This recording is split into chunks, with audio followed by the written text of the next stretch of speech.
그러니까 이게 약간 다른 감독들이랑은 달라요. 과르디올라나 아르테타나 스페인 감독이요. 뭐 어떨 때는 비디오 세션 1시간 반을 했대요. 분석을 그렇게 빡세게 하는구나. 예, 상대팀 얘기하면서 1시간 반을 했대요. 이래서 이렇고 저래서 저렇고 저래서 저렇고 하니까 그러다 보니까 이제 이런 방식 자체도 이제 나오는 거죠. 그러니까 상대가 잘하는 걸 못하게끔 하는 게 어떻게 보면 M&A 축구에서는 되게 중요한 거네.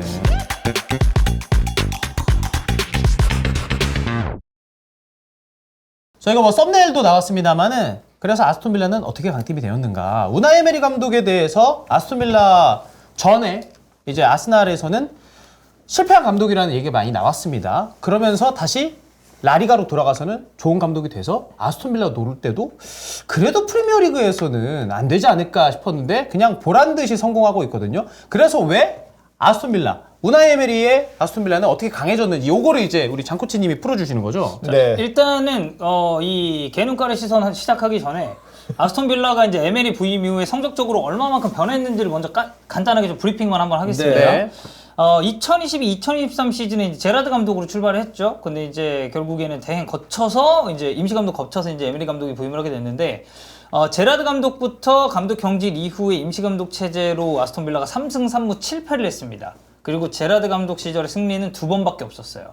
근데 에메리 감독이 부임하고 나서 지난 시즌 아스톤 빌라의 이후 성적이 15승 4무 5패입니다. 말도 안 되죠, 정말. 그리고 네. 이 기간 동안에는 2월 26일 에버튼 원정부터 4월 26일 풀럼 홈 경기까지 10경기 무패 8승 2무의 기록도 있고요. 에메리 부임부터 지금 아스톤 빌라의 성적을 쭉 살펴보면 23승 5무 8패입니다. 성적 자체는 뭐 정말 압도적이라고 볼 수가 있겠고, 특히 이제 주목을 많이 받는 게 홈 성적이에요. 프리미어리그 홈 성적. 지금 13연승입니다. 홈에서. 미쳤다 진짜. 네, 진짜 미친 기록이고. 그러니까 에메리 감독이 딱 부임하고 나서 홈에서 2승 1무 3패를 하고 난 다음에 3월 4일 아스톤 빌라가 크리스탈 팰리스로 홈에서 1대0으로 잡거든요. 그 이후부터 쭉 와서 11월 12일 풀럼과 홈 경기 3대1 승리까지 총 13연승 지금까지 기록 중입니다. 네. 아스톤 빌라 그 에메리 감독이 이제 전술에 대해서 좀 풀어주시는 건가요, 그럼? 네네네. 예. 일단은 네 방금도 얘기를 했지만 에메리 감독의 성적은 진짜 압권이거든요. 근데 이 성적이 압권이라는 거를 이제 축구적으로 좀 얘기를 해보자면은 이제 약간 두 가지를 전 얘기할 수 있다고 보는데 예를 들어서 이제 우리가 잘 아는 이제 상위권 팀들 맨체스터 시티나 뭐 아스날 이런 팀들 같은 경우에는 쉽게 얘기해서 아무래도 공을 가지고 축구를 하는 게 조금 더 메인이잖아요. 네. 근데 일단 MA 같은 경우 특히 지금 아스톤 빌라 같은 경우에는 공을 가지고 본인들이 주도적으로 할 때도 상대가 누구냐에 따라서 그렇게 했을 때는 공을 가지고 주도적으로 할 수도 있지만 상대가 되려 또 자신들보다 전력에서 우위여서 본인들이 공을 갖지 않고 역습 위주로 했을 때도 굉장히 좀 축구를 잘한다고 볼 수가 있거든요. 공수에서 그러면 좀 안정이 돼 있다. 네. 그래서 이제 보시게 되면은 일단은 공을 가지고 할 때를 먼저 얘기를 해볼게요. 그래서 일단 에메리 감독 같은 경우에는 비아레알에서의 축구가 지금은 사실상 거의 이어진다고 볼 수가 있는데 기본적으로는 이제 세팅 값이 여기서 지금 잠깐 이렇게 단적으로 보게 되면은 뭐 4-4-2다라고 보시면 됩니다. 4-4-2라고 보시면 되고 반면에 이제 이번 시즌 같은 경우는 특히 보게 되면은 한쪽 윙이 보통은 이제 쉽게 얘기해서 이제 공격형 미드필더처럼 들어오죠. 혹은 이제 두 쪽 다 들어오는 경우도 있어서 이제 뭐 우리가 흔히 얘기하는 완전 와이드한 4-4-2라기보다는 4-2-2-2에 가깝게 이제 플레이를 합니다. 여기서 이제 그래서 보게 되면 상대를 이제 도입을 해볼게요. 그럼 이거는 수비 상황이 되는 건가요? 아니요, 공격 상황입니다. 아 예. 상대가 압박을 어느 정도 하고 있는 상황이라고 가정을 하고 얘기를 해볼게요. 빌라가 이제 올라가는 상황이라는 거죠. 네네. 그래서 예를 들어서 빌라 같은 경우가 이제 빌라가 공을 가지고 있고 후방에서부터 공격을 전개하고 상대가 4-4-2로 이제 압박을 하는 경우라고 생각을 해볼게요. 일단 빌라 같은 경우는 보게 되면은 이제 중앙 같은 경우가 이제 오른쪽이 보통 카마라가 나오고 이제 왼쪽이 더글라스 루이스가 나오는데 보통은 이 둘에서 이제 플러스 엑스트라로 이제 수적 우위를 가져가는 옵션이 이제 왼쪽 혹은 이제 오른쪽 윙이 되는데 전반적으로 이번 시즌 봤을 때는 이 오른쪽 윙이 되는 경우가 좀 더 많습니다. 그리고 오른쪽 윙이 보통은 이제 맥긴이고요. 주장하고 있는 맥긴이어서 통상적으로 보게 되면은 이제 상대의 수비한테 약간 제가 맨날 얘기하는 상대 수비를 고민하게 만드는 방식이 뭐냐면은 일단은 오른쪽 풀백이 맥캐시인데 맥캐시가 올라갑니다. 올라가면은 여기서 일단 상대는 한번 걸리게 되거든요. 기본적으로는 측면에 있는 자원이기 때문에 윙이 풀백을 막아야 돼서 이거를 따라가야 할지 아니면은 그대로 그냥 올라가게 두고 내가 지역방어로 2선을 구축하는 게 맞는지에서 걸리는데 일단은 여기서 올려 붙이고 만약에 따라갔을 경우 윙이 따라가서 이런 식으로 순간적으로 5백이 형성이 되게 되면은 여기서 맥긴이 나와서 혹은 맥긴이 상대 2선에 등 뒤로 와서 여기서 3대 2의 수적 우위를 보통 가져가요. 맥긴 같은 경우는 이제 제가 맨날 쓰는 표현으로 이제 바디 포지션이라고 하는데 몸 방향 설정이 굉장히 좋거든요. 그래서 공이 예를 들어서 순환이 되고 상대 수비가 왔을 경우에 공을 받아서 반대쪽으로 한 번에 이제 전환할 수 있게끔 왼발잡이기 때문에 여기서 몸 방향 설정이 지금 이제 공을 가졌을 때처럼 보통 턴을 할 필요가 없게끔 왜냐면 등을 지고 받으면은 돌아서는 경우가 발생하는데 여기서 몸 방향을 설정해 놓고 받고 이렇게 되면 일단은 상대 수비 같은 경우 안쪽으로 넘어오게 되는데 몰리게 되는데 이때 이제 반대쪽 측면으로 디뉴가 들어가서 이제 공격을 전개하는 게 이제 굉장히 메인입니다. 그래서 이번 시즌 제가 뭐 기록을 정확하게 다 찾아보지는 않았지만 디뉴 같은 경우가 이번 시즌 경기력이 굉장히 좋거든요. 근데 이 선수 같은 경우에는 우리가 사실 최근 강팀들에서 보는 풀백이랑은 좀 거리가 있어요. 그러니까 이 디뉴는 사실은 뭐예요? 그냥 우리가 아는 원래 풀백. 라인 오르 내리고 박스 근처까지 가면은 크로스 올리는 풀백인데 저는 사실 알렉스 모레노가 조금 더 우위에 있다고 생각을 했는데 되려 이제 디뉴 같은 경우가 선발로 거의 나오고 베스트 11도 변화가 많이 없거든요. 근데 이제 그게 가능한 이유가 아무래도 방금 보셨던 것처럼 공 동선 자체가 맥긴이 오른쪽으로 나왔을 때 공의 순환이 전환이 되고 여기서는 그러니까 말 그대로 사이드 채널에서 우리가 아는 전통적인 풀백 역할을 해줄 선수가 필요하다 보니까 이제 디뉴가 경기력이 굉장히 좋은 거죠. 여기는 이제 클래식하게만 띄워줄 수만 있으면 네, 되니까. 그러면은 근데 여기에서 네. 이 풀백이 올라갔을 때 따라가서 네. 5백이 된다 그랬잖아요. 네, 네. 근데 이거 그냥 두고서 이렇게 됐을 때도 맥긴이 그냥 들어와서 풀어주는 역할은 똑같아요?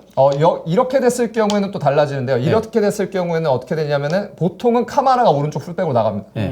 카마라가 풀백으로 나오고 맥긴이 아예 한 라인 밑으로 와요. 그러니까 그러면 대응법이 있는 거네. 네. 따라갔을 때랑 이쪽이 따라가지 풀백이고 않았을 때랑. 여기가 이제 미드필더 라인을 구성을 하는 거네요. 네. 그러니까 윙인데 보통 원래 사사이라면 그냥 원래대로 표기해 볼게요. 그냥 원래 사사이면 풀백이 있고 이제 윙이 있고 그다음에 중앙 미드필더 2명이 있는 거죠. 이렇게 있는 건데 아스톤 빌라의 경우는 맥긴이 좁혀 있고 오른쪽 풀백이 올라가는데 그러니까 그냥 그대로 있으면은 여기서 그러니까 로테이션을 거는 거예요. 야 여기서 이제 카마라가 나오면 얘한테 또 그런 거야. 야 너 나 안 막을 거냐? 너 나 안 막을 거야? 안 막을 거라고 하면은 그럼 여기서 공이 프리로 풀리게 되는 거고 만약에 막았을 경우에는 여기서 갔을 경우에는 여기서 맥긴 있고 여기서 또 3대1이 걸리는 거죠. 그러니까 중앙이나 측면이나 어떻게 해도 수적 우위를 가져가려고 네. 선택지를 주는 거지 그 친구한테 어떻게 수비할지. 네.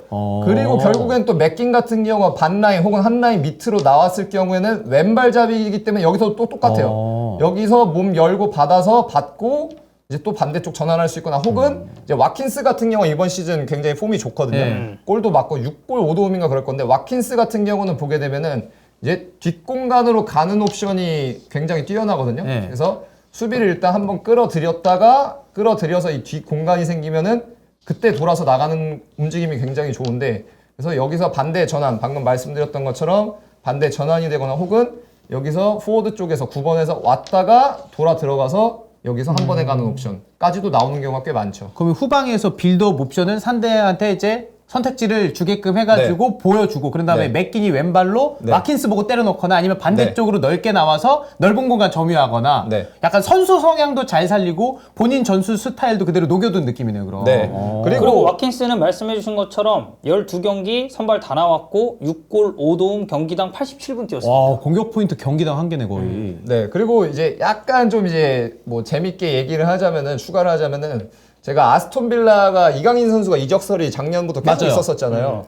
그때 이제 제가 개인 컨텐츠에서 올렸던 건데 나는 굉장히 찬성이다 라고 얘기를 했었는데 왜냐하면은 지금 이게 축구하고 있는 거의 비아레알 때 마지막 시즌이랑 거의 똑같거든요. 네. 그 챔스 4강 갔을 때랑. 근데 이때 이 역할을 보통 코켈랑이랑 이제 로셀소가 했던 건데 근데 이걸로 봤을 때 제가 봤을 때는 이강인이 만약에 갔으면 무조건 맥긴 이거거든요. 거의 근데 제가 생각했을 땐 최적화예요. 이강인은 이 역할에.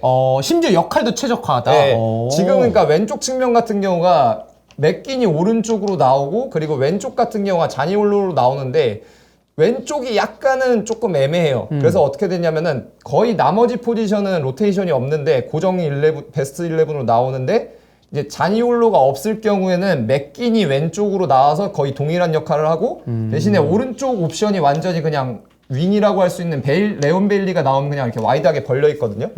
그래서 이런 식으로 약간 상대가 어디냐에 따라서 로테이션을 가져가는데 이제 이강인이 만약에 왔으면은 방금 저희가 봤었던 이 맥킨 역할을 하는 데 있어서 거의 뭐 최적화된 그러네. 선수다 보니까 왼쪽 나왔어도 괜찮고 오른쪽 나왔어도 괜찮고 특히 이제 왼쪽 같은 경우는 자니올로가 왔는데 약간 애매한 느낌이 있어서 저는 그래서 했던 건데 그런 게 어쨌든간 이어지고 있는 거죠 이번 시즌에. 그러니까 비아레 할 때도 보면 아까 얘기했듯이 코클랑이나 이제 다른 선수들이 소화를 했던 것도 맞고 트리게로스가 들어왔을 때도 그런 중앙지향적인 네. 움직임이 되게 많이 나왔었거든요.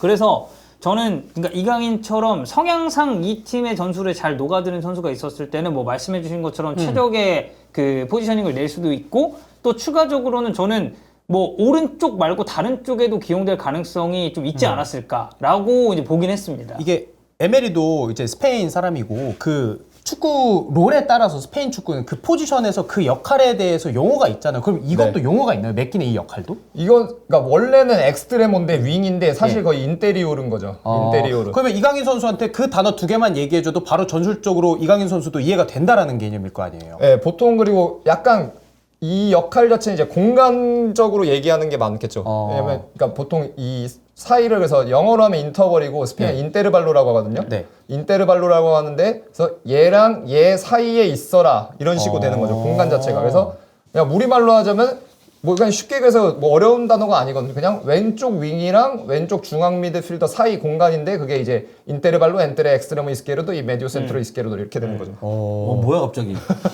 아, 못 알아들으셨어요? 못 알아들었어요. 네. 네. 알아들었나요? 아니요. 네. 네. 그리고- 아무튼 예. 네. 그리고 이제 그냥 공격해서 하나만 더 얘기하면은 이제 약간 빌라 같은 경우는 특이점이 있는 게 이제 보게 되면 상대가 이제 자신들이 골킥할 때 압박을 거의 1대1에 가깝게 올 때가 있잖아요. 네.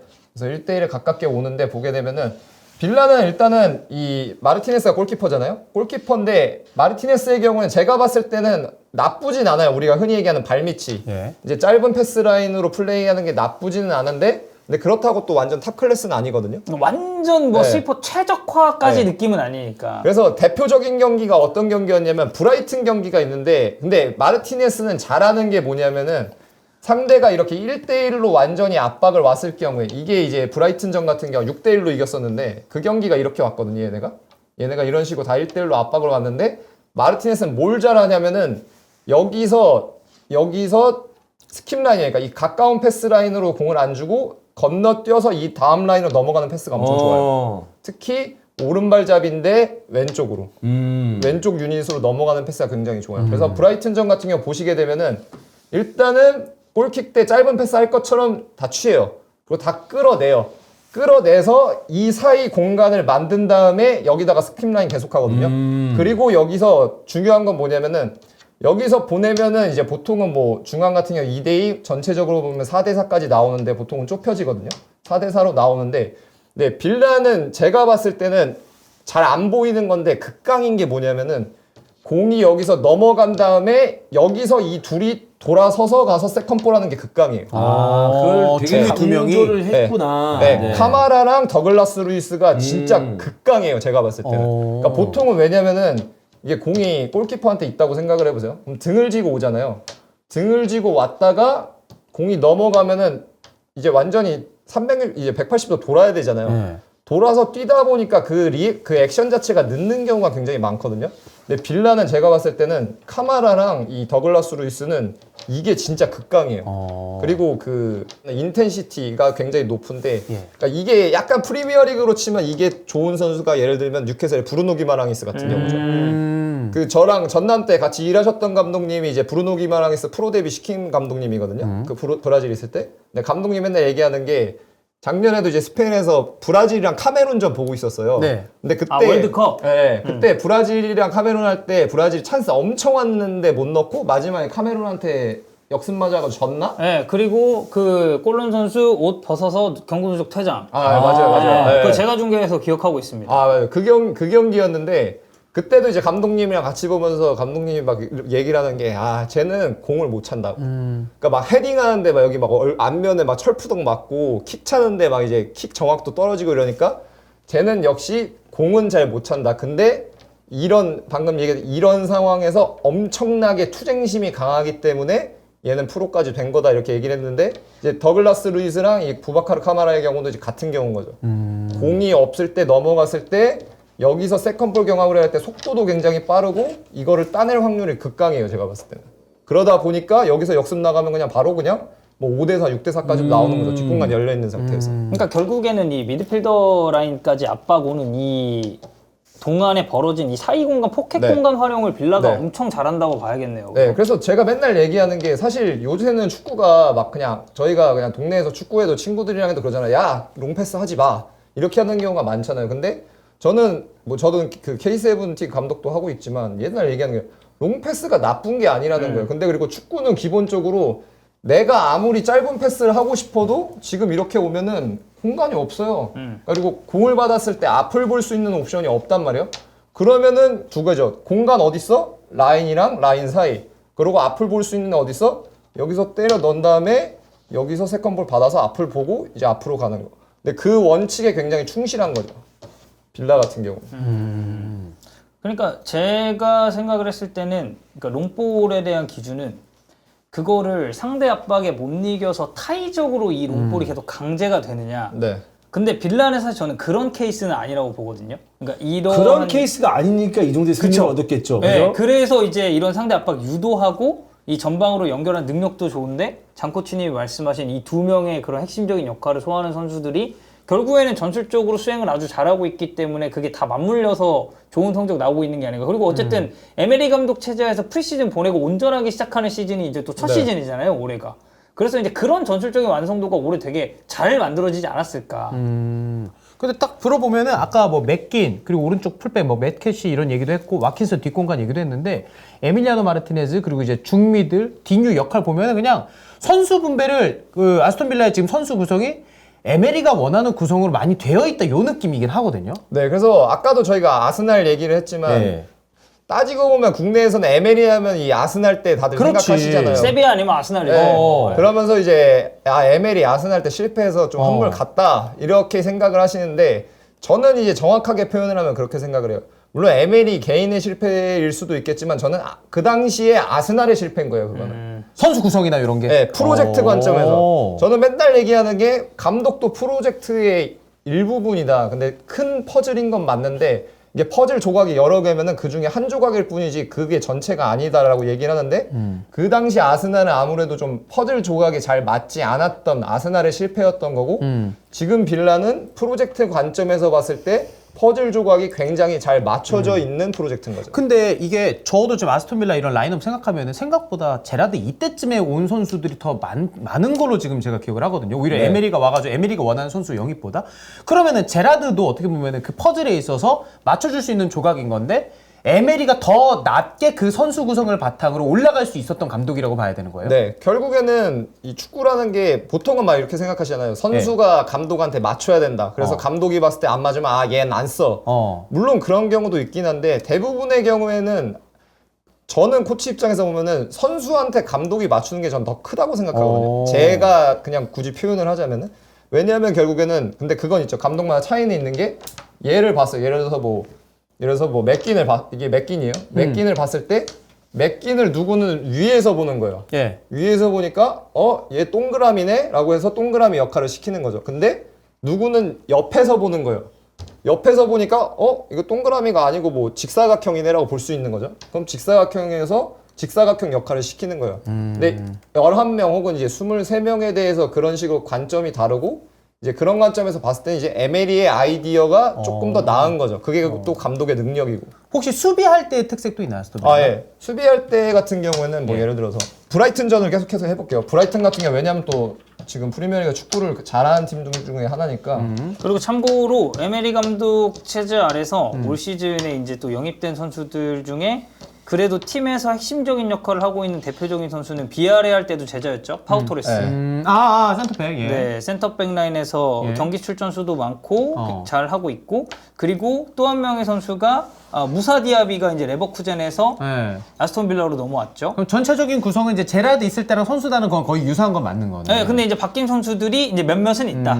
그래서 브라이튼전 같은 경우 압박하는 거를 좀 얘기를 해볼게요. 네. 그래서 에메리 감독 같은 경우 보게 되면은 이제 시작할 때도 얘기했지만 공격만 하는 게 아니고 수비도 할 줄 알거든요. 그리고 약간은 좀 더 리액티브한 관점에서요. 그러니까 얘가 이걸 잘하니까 어쩔 수 없어. 그러면은 조금 더 수동적으로 약간 내려앉는 수비하는 것도 별로 개의치 않고 하는데 브라이튼전 같은 경우 보면 어떤 식으로 했냐면은 브라이튼 같은 경우는 결국 제일 계속 프리미어리그 팀들한테 다 문제를 일으켰던 게 뭐냐면은 센터백이 공 가졌을 때 혹은 골키퍼한테 공이 있을 때 보게 되면은 이 중앙 미드필더 두 명의 간격이 굉장히 좁아요. 보통은 이렇게 넓게 서 있어서 이 둘의 사이로 나타나고 한 명 이 사이로 나타나거나 하는데 브라이튼 같은 경우에는 까다로운 게 뭐냐면은 한 명의 지역 방어 범위에 두 명이 가요. 한 명의 지역 방어 범위에 두 명이 가서 여기서 뭘 의도하냐면은 여기서 공이 나오게 되면 앞을 볼 수가 없잖아요. 근데 여기서 공을 가진 선수한테 등을 쥐고 잡았을 때 붙으면 원터치로 돌려요. 가까운데. 네. 가까운 거에서 돌려버리고 한 명의 지역 방에서 나오니까 여기서 공이 빠지는 거예요. 그리고 앞을 보면 여기서 이미 끝난 거죠. 왜? 왼쪽에 미토마 있으니까 여기서는 바로 그냥 뒷공간 넘어가고 아니면은 여기서도 이제 여기서 뭐 에바 퍼거슨이 나오게 되면 여기서 받고 이제 빠져나와서 여기서 함자 받을 수도 있고 그러면서 문제를 일으키는데 이때 이제 아스톤 빌라 같은 경우 결국 어떻게 했냐면은 브라이튼이 똑같이 했거든요. 이렇게 이제 서서 두 명이 오니까 근데 어떻게 했냐면 이날은 이 둘을 그러니까 같이 좁혀버리는 거예요. 패스의 길을? 예. 그러니까 수비라는 게 결국에는 쉽게 얘기해서 두 개거든요. 눈 앞에 지금 일어나는 일을 막느냐 아니면은 내 등 뒤에 일어날 수도 있는 일을 막느냐인데 압박을 하는 경우도 있긴 했는데 전반적으로 이날 아스톤 빌라는 뭐냐면 내 등 뒤에 일어날 수도 있는 일을 막았어요. 그러다 보니까 이제 문제가 발생한 게 뭐냐면은 브라이튼은 결국에 중앙에서 수적 우위를 통해서 방금 봤던 이 2대1을 나와서 엑스트라 패스가 나가야 되는데 그게 안 되는 거예요. 그러니까 계속 공이 어디로만 나가요? 측면으로만 나가는 거죠. 약간 그거네. 공격이든 수비든 상대한테 일부러 선택지를 주는 거네요. 네네. 강요하는 거죠. 그리고 그러다 보니까 브라이튼이 해결책으로 내놓은 게 뭐였냐면은 골킥 때 이제 재밌었던 게 오른쪽 센터백을 아예 박스 바깥으로 빼고 골키퍼 바깥으로 빼서 이런 식으로 썼거든요. 센터백, 골키퍼, 센터백. 그래서 여기서 주고 여기서 바깥쪽으로 하는 거예요. 그러면은 여기서는 대각선 안쪽으로 넣을 수 있으니까. 근데 이것도 문제가 뭐냐면은 이미 이만큼 바깥쪽으로 나가서 들어가는 대각선 패스는 거의 횡패스에 가까워지는 거예요. 밀려났기 때문에. 그러니까 궁여지책이라고 뭐 하기는 좀 그렇지만 어쨌든 해결책을 이걸 내놓은 건데 이것 자체가 이미 아스톤 빌라는 뭐예요? 얘네가 제일 잘하는 거는 못하게 만들어 놓은 거죠. 이미 수비하기 편해진 거죠. 왜? 여기서 오는 거 같은 경우는 예를 들어서 이게 더글라스 루이스였으면은 카마라가 가서 에반 퍼거슨 거의 따라다녔거든요. 여기서 막을 수 있으니까. 그러니까 이런 식으로 뭐 압박 같은 경우 하나 있고 그다음에 지난 시즌 같은 경우에는 이제 뭐 마지막으로 하나 말씀을 드리자면 토트넘이랑 경기했을 때가 있는데 토트넘 같은 경우가 이제 콘테 감독 있었을 때 보게 되면 케인 있고 뭐 다들 아시잖아요. 케인 있고 손흥민 있고 뭐 히샬리송 쿨룹셉스키 있고 왼쪽 페리시치 그다음에 이제 오른쪽이 로얄. 로얄 에메르송 있었는데 콘테 같은 경우에는 이 3-4-3이잖아요. 무조건 거의 3-5-2도 할 때도 있었긴 했는데 토트넘 같은 경우는 3-4-3인데 그 첼시 때도 그렇고 콘테 3-4-3이 항상 문제를 일으키는 건 뭐냐면은 이 최전방 5이에요. 윙백이 왔을 때 여기서 5명이 되고 여기서 5대4 오게 되고 특히 한쪽 측면은 무조건 1대1이 좋은 옵션을 놔요. 그래서 공이 나갔을 때 여기서 1대1이 좋으니까 끌려오게 되면은 이제 반대쪽이 무조건 프리로 열리는 거죠. 그렇게 해서 이제 계속해서 프리미어리그에서 계속 문제를 일으켰었는데 이날 아스톤 빌라 같은 경우 보시게 되면은 경기 봐서 기억하는 분들도 계실지 모르겠지만 이날 아스톤 빌라는 어떻게 했냐면 그냥 뭐 생각할 것도 없어요. 그냥 6대5예요 그냥. 그랬던 것 같아. 기억나. 네, 6대5예요. 이렇게 하고 높이 자체는 조금 더 낮고. 그러니까 왜? 6대5면은 그러면은 상관없어. 해봐. 여기서 3대2? 오케이. 여기서 3대2 가져. 대신에 우리는 우리 페널티 박스랑 우리 골대랑 가까운 쪽에서는 니네한테 수적 우위 안 줘. 그러니까 이게 약간 다른 감독들이랑은 달라요. 과르디올라나 아르테타나 스페인 감독이어도. 그러니까 여기서 이거는 이제 제가 저번에도 한번 얘기했던 것 같은데 이거를 이렇게 했던 게 누구예요? 무리뉴가 첼시 콘테 첼시 할 때 이렇게 했었어요. 근데 그러면은 이제 그 에메리 감독 입장에서는 아스톤 빌라 와가지고 어쨌든 승점을 따내고 안정감을 주기 위해서 노력했던 거네요. 이 네네. 전술이. 네. 그러니까 그 제가 에메리 다큐를 최근에 본 게 있는데 거기서 보니까 에메리가 되게 강조하는 게 뭐였냐면 자기가 이제 선수 시절 때랑 이제 자기가 감독이 되고 나서 이제 약간 그 접근 방식이 다른 게 뭐냐면 선수 시절 때 자기는 그걸 되게 많이 느꼈대요. 그때만 해도 정보라는 게 없었잖아요. 네, 많이 없으니까. 옛날이니까. 네, 그래서 경기를 뛰었을 때 정보가 없어서 내가 생각했던 이미지랑 경기에 들어가서 뛰었을 때랑 너무 좀 다르지. 네, 너무 달라서 거기서 이제 경기력적으로 문제를 겪었던 게 많았다고 하더라고요. 자기는 그걸 되게 생각을 많이 했대요. 그래서 자기가 감독이 되고 나서는 상대 팀 분석에 엄청나게 포커스를 많이 맞춘대요. 그러면서 그 뭐 자기가 알게 된 사람이 있었는데 감독 처음 시작했을 때 알게 된 사람이 있었는데 자기가 운이 좋았다고 하면서 한 게 그 사람이 그 사람 뭐 이렇게 창고 같은 게 나오는데 그 필름 있잖아요. 예. 필름이 무슨 거의 한 수천 개가 막 이렇게 있더라고요. 그러니까 그 사람이 모든 경기를 다 가지고 있어서 하브리그도 그 사람한테 경기를 얻어서 보면서 자기는 경기를 준비했다 하는데 그 옛날에 세비야 있었던 꽃게 안부아라고 그 풀백 뭐 아시는 분들도 계실 거예요. 걔가 이제 나와서 하는데 뭐 어떨 때는 비디오 세션 1시간 반을 했대요. 1시간 반을 했대요. 분석을 그게 빡세게 하는구나. 네, 상대팀 얘기하면서 1시간 반을 했대요. 이래서 이렇고 저래서 저렇고 저래서 저렇고 하니까 그러다 보니까 이제 이런 방식 자체도 이제 나오는 거죠. 그러니까 상대가 잘하는 걸 못하게끔 하는 게 어떻게 네. 보면 에메리 축구에서는 되게 중요한 거네. 이거 듣고 이제 토트넘이랑 하잖아요. 네. 아스톤 빌라. 그러면 생각한 게 아까 토트넘은 그 지금 포스테코글루 감독 기조에서는 계속 이제 위에서 압박하고 이렇게 하잖아요. 네네. 그러면은 생각나는 게 그냥 이 공간으로 에밀리아노가 때려놓은 패스가 많아질 가능성이 있다라는 좀 생각이 들거든요. 브라이튼전이랑 약간 접근 방식을 네, 비슷하게 좀 그럴 가져가겠죠? 가능성이 꽤 있죠. 그럴 가능성이 꽤 있고 네. 제 생각에는 토트넘이 조금 어려움을 겪지 않을까 싶긴 해요. 반더벤이 없기도 하고 네. 그러면 여기다 때려놨을 때 뭐 공격수도 빠른 공격수 안쪽으로 들어가는 거를 막기 좀 어려울 거고 네. 근데 손흥민은 그 버니전도 트라포드 골키퍼 압박할 때 보면은 엄청 골키퍼 쪽으로 압박을 가하잖아. 이게 그러면 에밀리아노한테는 또 부담이 될 수도 있는 거 아니에요? 근데 그럴 경우, 그러니까 본인들이 아마 에메리 감독이 또 판단을 하겠죠. 네. 리스크가 크다고 되면은, 그러니까 여기서 짧은 패스도 안 해요.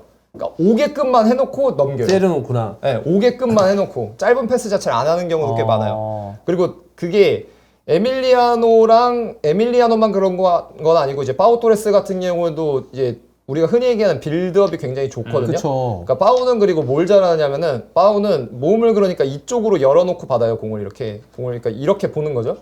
이렇게 열어놓고 받아서 왼발로 나갈 것처럼 하고 여기서 왼발로 접어요. 그리고 오른발로 안쪽 패스 집어넣는 걸 되게 잘하거든요. 아니면 혹은 여기서 한번 접고 본인이 1대1을 벗겨버리거나. 근데 이제 그게 안 돼서 애를 먹었던 게 이제 리버풀전이에요. 리버풀 같은 경우 그 압박의 정도가 다르다 보니까 압박의 정도가 달라서 여기서 이제 와서 특히 또 살라가 왼발잡이잖아요. 네. 왼발로 오다 보니까 왼발로 접었을 때 왼발 대 왼발이라서 여기서 이제 걸리면서 턴오버 내주고 그러면서 이제 코너킥 1실점하고 그러면서 경기 플레이 꼬였거든요. 그러다 보니까 뭐 그럴 상황이 올 수도 있는데 제 생각에는 아마 그렇게 판단이 되면은 그냥 끌어만 들여놓고 그냥 바로 나갈 거예요. 근데 왜냐하면 이렇게 끌어다 놓고 끌리게 한 다음에 때려준다. 반더벤 없고 로메도 없다. 그렇죠. 중앙수비 주전 선수도 없고 네. 비수마 없다. 네. 그러면 이 안에서 지금 제대로 해줄 선수가 아무도 없다. 라는 뜻이에요, 지금. 그러면 여기에만 잘 적당히 떨어뜨리면 여기 안에서의 점유율은 아스톤 빌라가 많이 가져갈 수 있다. 네. 라는 얘기가 되는 거잖아요, 지금. 네. 그리고 우리가 이미 울버햄튼전 때 어느 정도 봤잖아요. 이 센터백 두 명이 로메로랑 반더벤이 아닐 때 상대가 그리고 투톱일 때 그리고 심지어 투톱이 이번에는 뭐 울버햄튼도 굉장히 빡빡한 투톱이지만 하나는 디압이고 하나 와킨스. 그치. 디압이 뭐 거의 완전 그 영어표는 그 스피드 데몬이라고 하죠. 완전히 그냥 오른발 양발 다 쓰고. 뒷공간 열림 답도 없어요, 진짜. 네. 근데 다이어가 나올 가능성이 높잖아. 뭐 벤 데이비스도 있겠지만. 네. 굉장히 토트넘 입장에서는 어려운 경기가 될 것이다. 네, 부담스럽죠. 그래도 토트넘은 뭐 우리 센터백 느리다고 해도 압박 강도를 낮출 수는 없는 거네. 압박을 그래도 모르지, 해야 되는 그거는. 거네. 봐야지. 그러니까 포스텍이 타협을 하느냐. 타협 안 할 것 같아. 네, 제 생각엔 그래서 중요한 거는 뭐냐면은 네. 어차피 부상 선수 뭐 있는 건 어쩔 수 없잖아요. 그러면은 제 생각에는 어차피 포스테코글루 감독 마인드상은 뭐냐면 공을 얘네한테 최대한 안 줘서 컨트롤하려고 할 거예요. 수비하는 상황이 최대한 안 오게끔. 근데 또 제 생각에는 거기서 또 문제가 있는 게 뭐냐면은 빌라는 이제 아까도 얘기했지만 이제 로우 블록 혹은 미디엄 블록을 수비하는 것도 잘하거든요. 근데 이제 울버햄튼전처럼 보게 되면 풀백이 둘 다 좁히잖아요. 들어오지. 토트넘은. 그러면서 중앙 6번 있어도 여기서 턴오버가 나오면 그냥 수비로 전환되기 전에 이미 여기로 가버리거든요. 특히 디아비 같은 경우는 이거 완전 귀신이어가지고 일로 빠지는 것보다 일로 빠지는 걸 잘하기 때문에 그러니까 여기서가 이제 약간 타협을 할 수가 있는 거예요. 그러니까 아이디어를 바꾸라는 게 아니고 여기서는 최소한 4명 유지, 3명 유지. 예, 이런 여기서는 식으로. 3대 2를 가져가는 거죠. 여기서는 3대 2를 가져갈 수 있어야 되는데 네, 아직까지는 포스테코글루 감독이 그렇게 안 하더라고요. 그러니까. 울버햄튼전에도 그렇고. 아무튼 뭐 아스톤 빌라 에메리 감독 왜 재밌네. 잘하는지를 알겠네. 재밌네. 상대 잘하는 걸 좀 못하게끔 하고 지금 선수 구성도 에메리가 쓸 수 있게 최적으로 좀 어느 정도 돼 있는 느낌도 들고. 어쨌든 그렇습니다. 이번 경기에서는 토트넘 경기니까 이 이런 관점에서 상황들이 보면, 네. 나오는지 또 네. 이런 상황들을 통해서 토트넘이 어떻게 또 대응할지 이런 걸 중점적으로 본다면 예. 훨씬 더 좋지 않을까. 그렇습니다. 재밌지 오늘 않을까 경기를 보는데 그런 생각이 듭니다. 장코치님과 함께 했었던 에메리가 이제 아스톤 빌라가 어떻게 강해졌는지 이런 이유가 있었다라는 것을 좀 알 수 있었던 작전판이었던 것 같습니다. 오늘 히든풋볼 목요부는 여기까지 하도록 하겠습니다, 여러분. 감사합니다. 안녕.